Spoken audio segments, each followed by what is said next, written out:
on the daily news, President Trump is under fire as prominent members in his own party, the Republican Party, endorse Joe Biden, the Democratic candidate for president.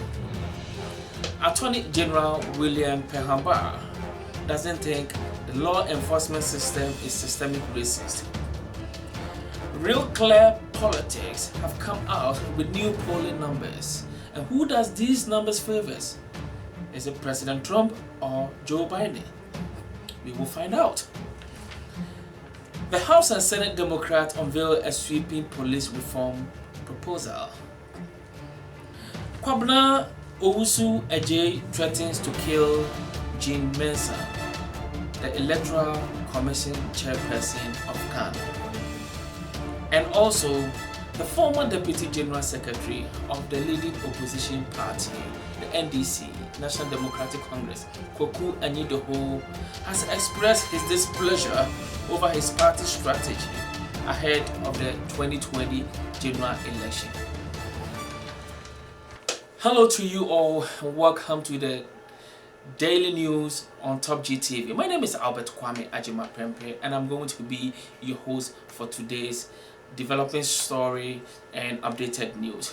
Don't forget to hit on the red button right there that says subscribe. Subscribe to our channel for more videos, and also the bell next to it. Hit on it. Hit on that bell right there. That way, whenever we upload new content, new videos, new stories, you'll be the first one to get your hands on those videos. Thank you so much for your subscription, and we welcome you to the topg multimedia family. We do appreciate you a lot. Okay. In moving on, let's move on to the story. So President Trump seems to be under intense fire in his own party, among his own party members, the Republican Party. Why? It's because of some of the decisions he's made in recent times, especially with regards to George Floyd's death, by deploying the military in the country onto the country's own citizen, and some of the utterances that he's made doesn't seem to put him right on the seat of presidency. So General Puah, you remember General Puah, right? The former 4-star army general, the one who has served 4 presidents, who has served under 4 presidents in the United States, including the Democratic president Bill Clinton, has come out to endorse Joe Biden, the Democratic candidate for president, to be a president for the upcoming election. So, and not only has he done that, there are more Republicans who seems to be leaning towards Joe Biden just because of the behavior of our sitting president, President Trump. Okay, and Trump didn't take it lightly. But before we move on, let us go and listen to what General Puah had to say. Going on the last week, General. Well, first, thanks very much, Jake. I'm very happy with what General Allen said and all the other admirals are saying, and diplomats are saying. We have a constitution, and we have to follow that constitution, and the president's drifted away from it. I'm so proud of what these generals and admirals have done and others have done. But you know, I didn't write a letter because I made my point with respect to Trump's performance some 4 years ago when he was running for office. And when I heard some of the things he was saying, it made it clear that I could not possibly vote for this individual. The first thing that troubled me is the whole birthers movement. And birthers movement had it to do with the fact that the President of the United States, President Obama, was a black man. That was part of it. And then I was deeply troubled by the way in which he was going around insulting everybody, insulting Gold Star mothers, insulting John McCain, insulting immigrants, and I'm the son of immigrants, insulting anybody who dared to speak against him. And that is dangerous for our democracy. It's dangerous for our country. And I think what we're seeing now, the most massive protest movement I have ever seen in my life, I think this suggests that the country is getting wise to this, and we're not going to put up with it anymore. Welcome back. So Mr. Trump, in a response to General Puah, also went on Twitter. Somebody will say it's the president of tweet. Yeah. Also went on Twitter and tweeted this against what General Puah said on CNN. And this is quote unquote from President Trump. Calling Puah was a pathetic interview today on fake news CNN. In his time, He was weak and gave away everything to everybody. So bad for the USA.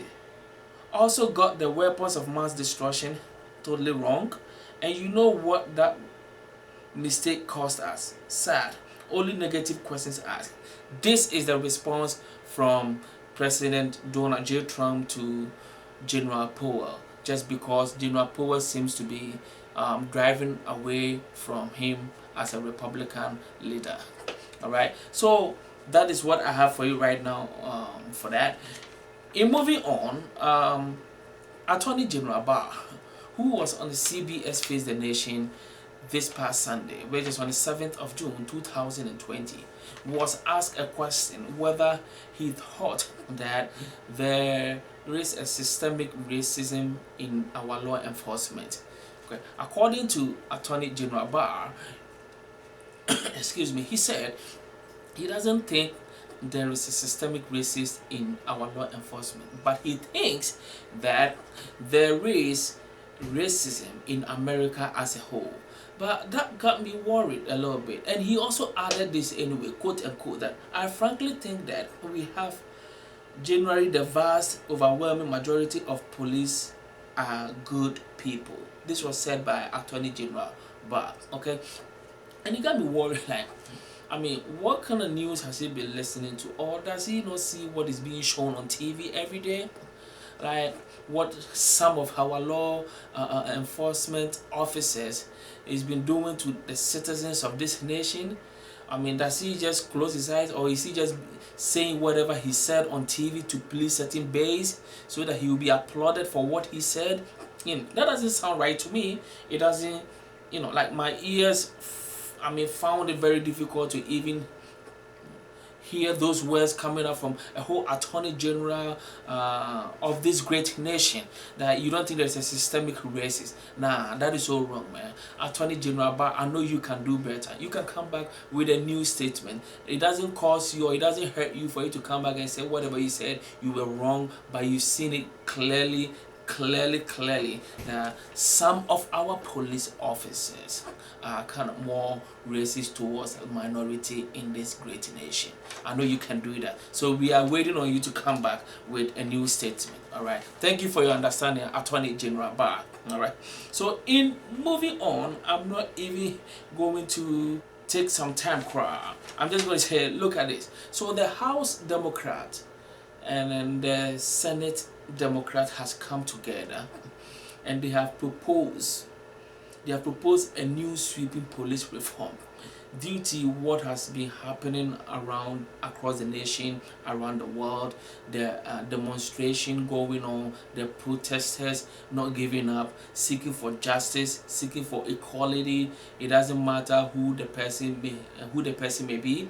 Everybody seems to be seeking for equality and justice. So this has compelled the House and Senate Democrats to come together and to propose a new police reform. That way, it could help resolve some of the issues or the racial tensions that seems to be going on in the country. All right. So the goals of this legislation include removing the barriers of prosecuting police misconduct. Okay, removing the barriers of prosecuting police misconduct, and also demilitarizing the police and combating police brutality by requiring body cameras and dashboard cameras. Because one of the things that I've seen is that some of our policemen, they don't wear their body cameras whenever they are approaching an incident that might end up it may be not so likely death or something of that. So they turn off their body cameras. Some of them don't even put them on at all. So I think it would be better for them to be, putting them those things on, or for the city to be providing the police with the body camera and enforcing it that they have to turn it on.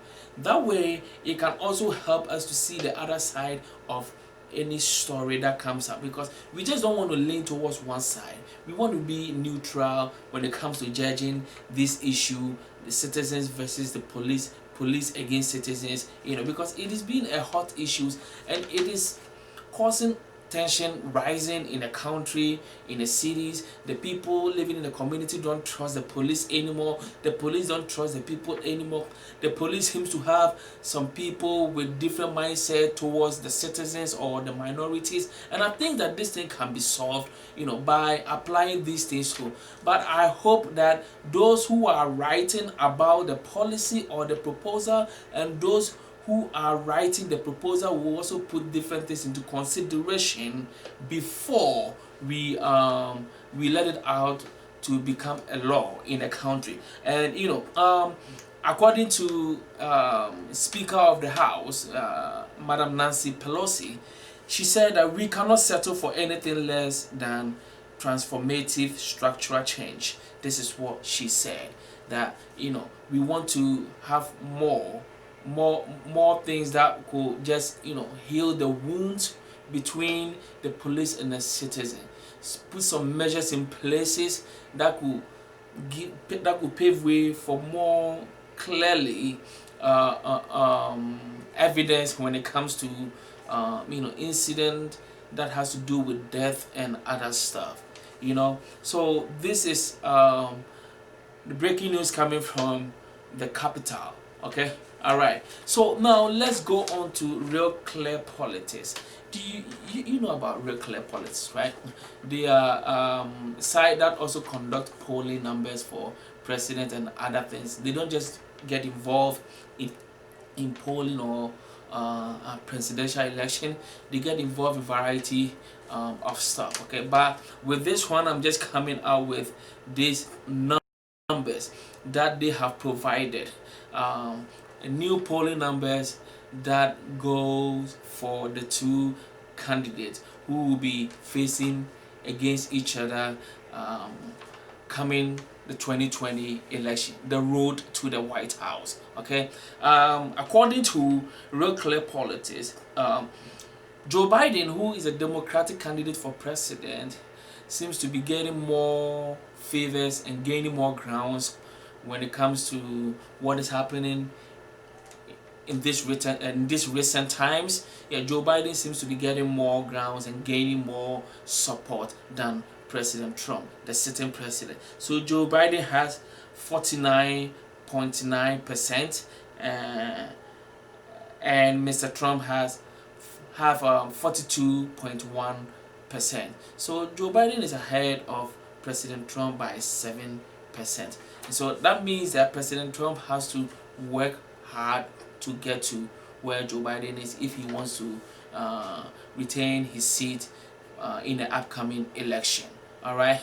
Okay. So let's move on to Ghana, my motherland, the country of gold, the country of great resource. All right.